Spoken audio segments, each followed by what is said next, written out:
Tezkor Abduqodir Husanov Real, Barsa va Bavariya nishonida. Assalomu alaykum.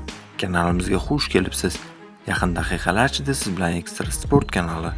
Videolarimizga like bosib, bizni qo'llab-quvvatlayotgan barchaga rahmat. Aynan sizni qo'llab-quvvatlashlaringiz tufayli biz ishlashda davom etamiz. Demak, bugungi dasturimizni boshladim.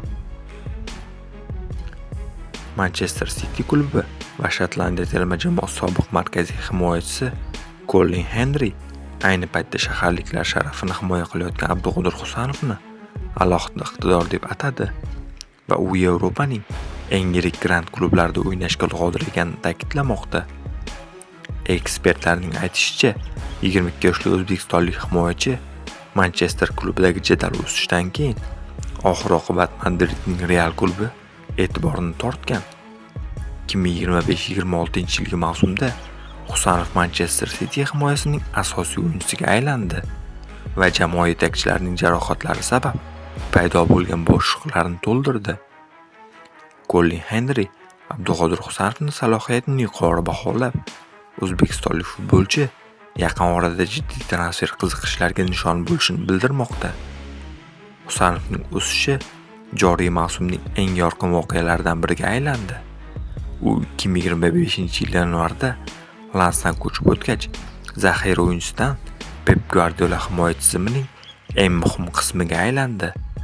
Nathan Ake va John Stones bu yozda Manchester City'ni tark etishi haqida so'nggi xabarlardan so'ng Abduqodir Husanovning klubning uzoq muddatli loyihasi va qisqa muddatli strategiyasi uchun ahamiyati yanada oshdi.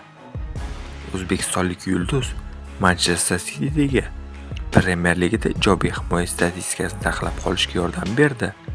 Bu esa Arsenal bilan chempionlik uchun keskin kurashda muhim omil bo'ldi.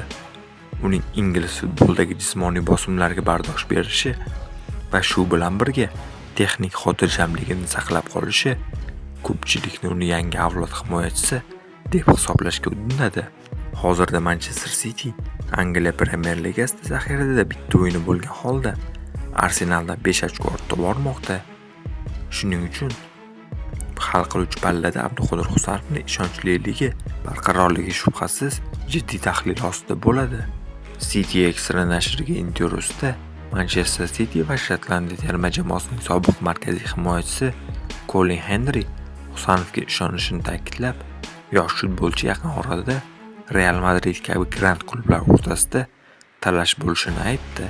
Qadrli do'stlar, siz nima deb o'ylaysiz? Abduqodir Husanov transfer oynasida boshqa klublar taklifini rad etadimi yoki qabul qiladimi? Albatta fikrlaringizni izohlarda yozib qoldiring.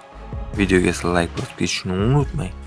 Kelasi dasturlarda ko'rishguncha xayr, salomat bo'ling.